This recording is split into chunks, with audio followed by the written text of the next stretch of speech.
So, first, my name is Guille, and I will continue. I will have only 10 minutes to continue with Norbert's talk. And I will go a bit into detail. Steph told me to make a map, actually based on what Olivier did. Where's it there? So Steph told about the spreadsheet, talking about the relational databases, statues. Okay, make that, make a little map. So first, who of you need or use relational databases? Okay, not so much. Okay, that's good. Okay, first, about me. So I'm a PhD student. I am right now writing my thesis, so my plate is full. Like Steph says all the time.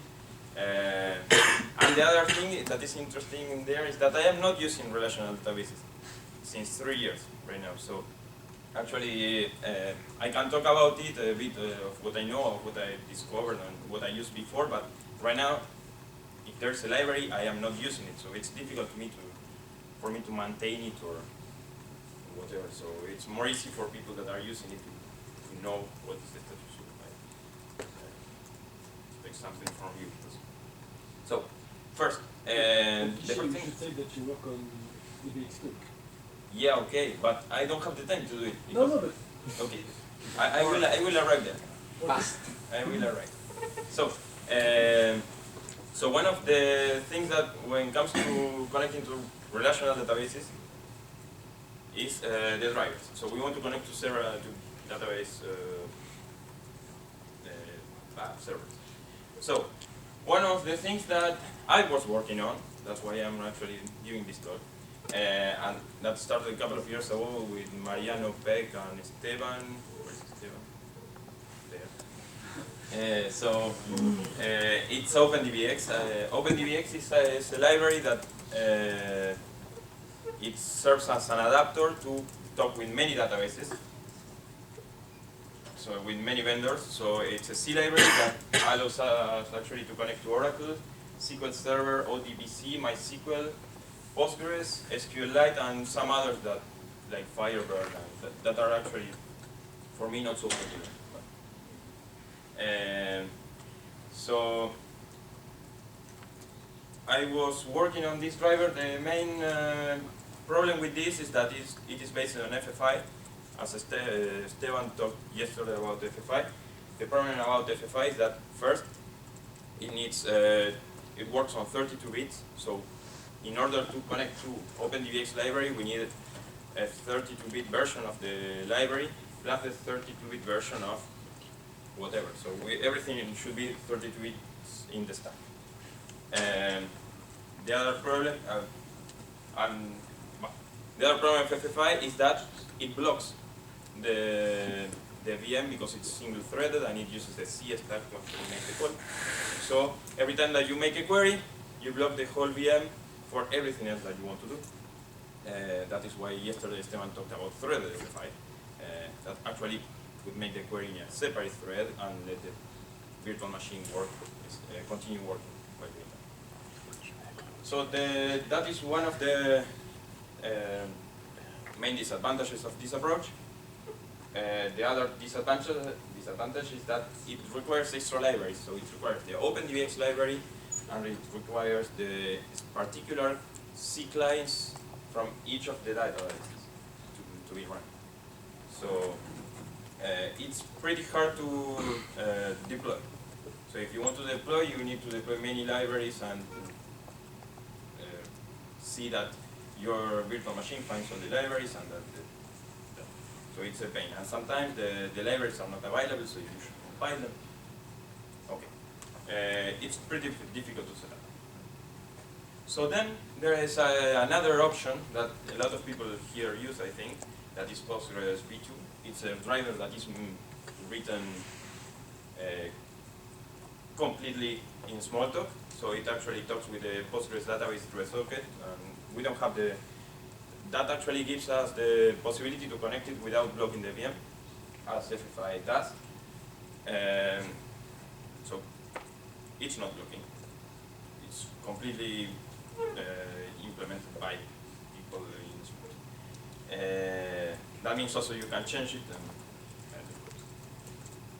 you can. It's easier to maintain if somebody wants to post.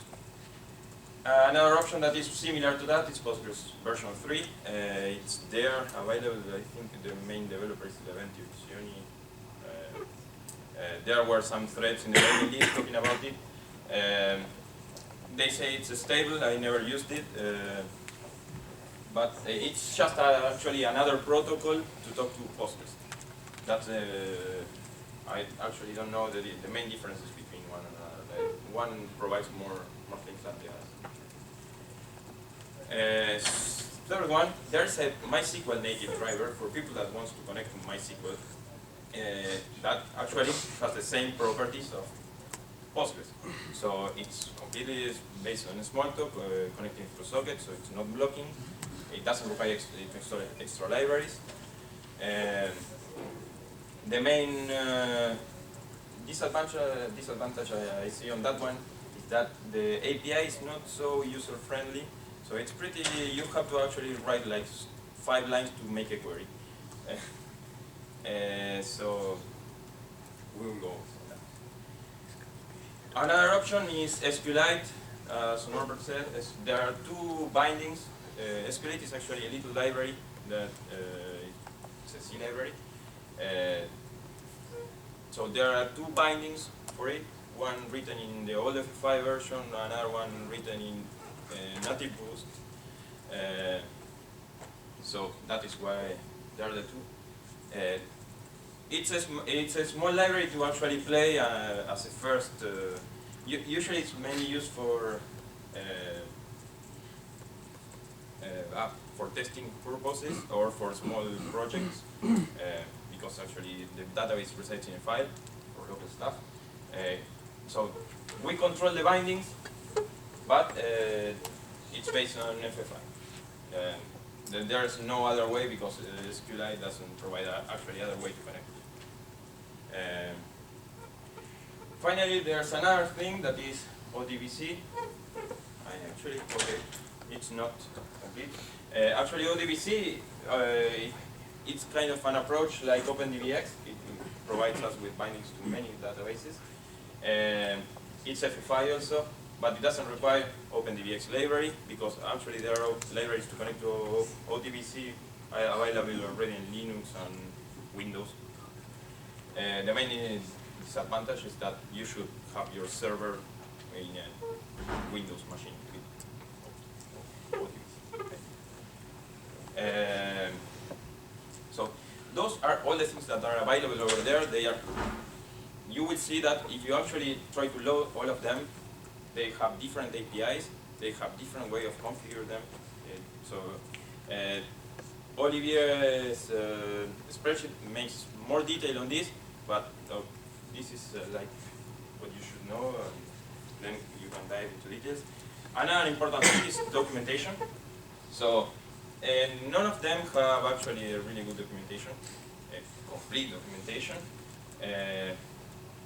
Maybe the most complete is SQLite, but it's actually so simple that it's experimental. But okay. So that's a front where we should improve.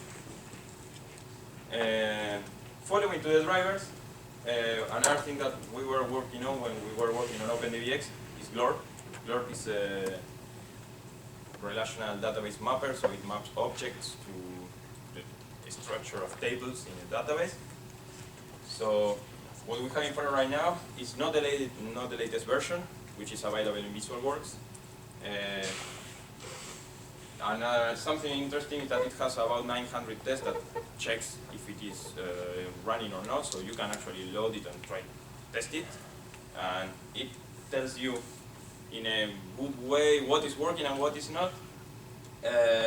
But right now, it is only compatible with OpenDBX, Postgres v2, and the last week it came out of the shelf, the NView SQLite 3 support for them.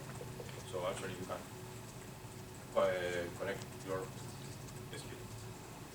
So the other thing I was also discussing with Olivier is about GLORP documentation, and this is my slide about the GLORP documentation. I don't have any GLORP documentation. When I have to do glorp stuff or I fix some tests, I actually look at other tests and it's the examples. But I never found a good documentation that talks about how to map, how to make a mapping, glorp mapping for an object to table or step-by-step stuff like, I don't know, I found in other technologies as Hibernate, for example. So that is something to improve. I am gathering, every time there is an email about glorp in the mailing list, I am gathering it, I am saving it, and I say, yes, when I have time, I will write something, but when I have time. But yes, that's not correct. There is documentation. Not that I don't know, okay. It's maybe old and it may be for, like, you can take the VisualWorks documentation. Oh. Maybe not 100% correct. I don't know. Yeah, I There don't are know. slides Yeah, but and it's there not are- the same. Sorry? Yeah, it works for queries and something like that, but the rest Yeah, is okay, not the but same. there is documentation, there are slides. There is even a course by, I don't know, some English guy. Yeah, for getting started, it should work. Yeah. Okay, it's not perfect, but there is some. Okay. So that is where when the feedback should come. I actually never arrived to any good documentation. I Yeah. have a folder for you like this. Okay. So yeah, actually, if you have resources, or even if you have a tutorial from your own, you can send it to me, and I will compile it some point and make something. So there are some other stuff that is going on.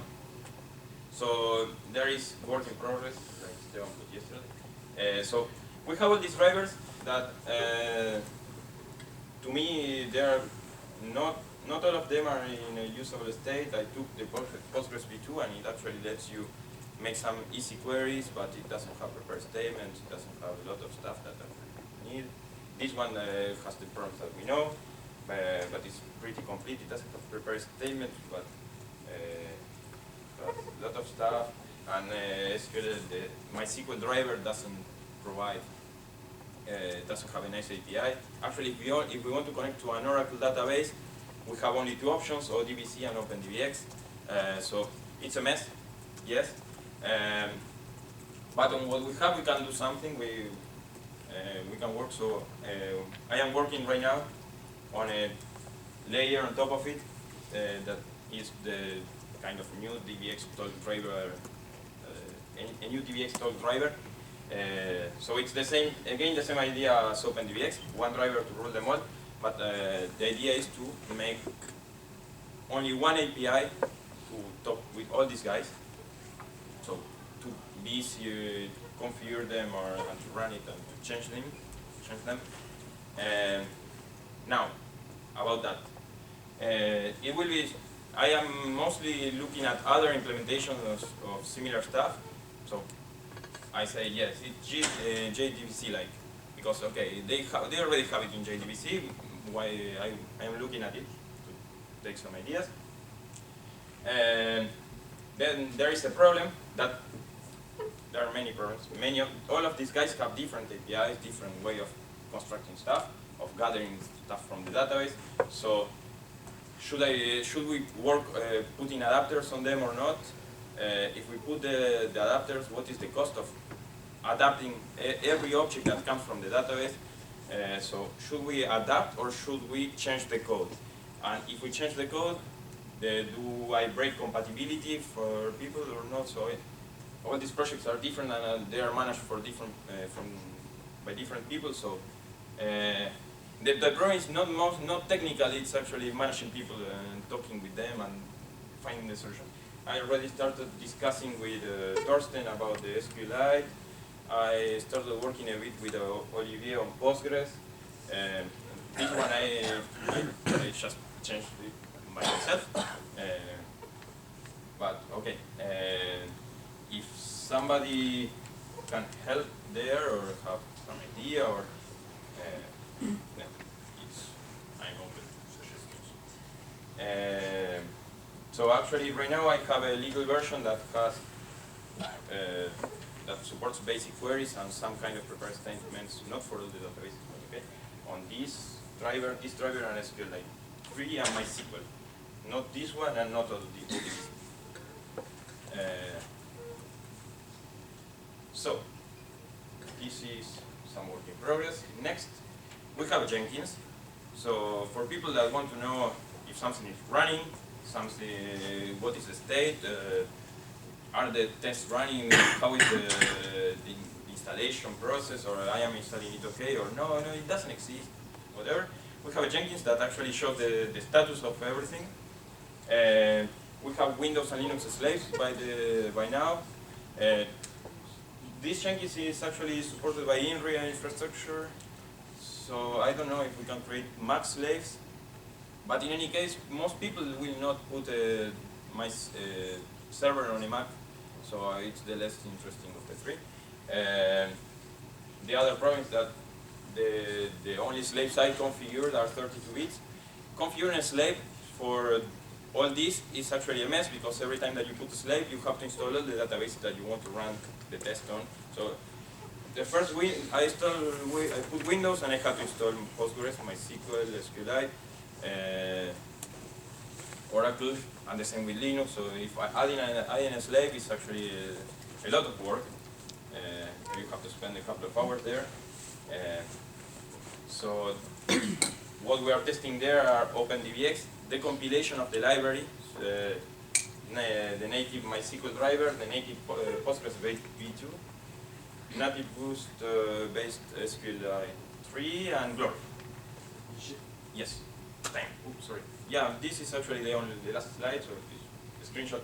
So CI inria.fr dbxtalk, you can go there, you can ask me for permissions, you can actually create jobs, you can change them, you can do whatever you want, but it's there for use, so we can use it. And this is my final slide. So, yes? Which of the native or of the drivers support prepared statements right now? Which of C drivers? Okay, which of the drivers support prepared statements right now? This one? This one you can actually, there's a way to prepare a statement in Postgres by saying prepare a name of a statement as a query. You can actually prepare a statement as a normal query. So this one, that's all. I think that SQLite, that's So how do you format a query right now? Just like papers? to me, though, it's two orthogonal things. One is prepare a statement to tell the database to prepare a statement for performance. The other one is escape the arguments of a query, so to sanitize it. So those two things to me are orthogonal. So right now there's not a complete solution for sanitizing queries and putting arguments there. I plan to have something on top of it, maybe on top of this thing. But it will be something like the GDBC style with exclamation marks, or not exclamation, question marks. So it will be no different to other drivers. Well, some databases support quoting the arguments for you, because it has the query and the parameters separately. Yeah. But if you quote your parameters in Smalltalk, you always have a possible mismatch that the way you have quoted something might not be the way MySQL understands it. Yeah, the transformation of arguments, it's already handled by many of the drivers. Actually, for example, when you query to OpenDBX, you already have the row with the objects, the SQL objects transformed to Smalltalk objects. So an integer in SQL will be transformed to an integer in Pharo, and the same with the dates and that kind of stuff. So actually, all the drivers do that already. Or at least these three that these four. Okay, for getting the result, not for putting it, but the support is there for making the mapping between types. That's already there. It's just a bit of putting some work in there. Any other question?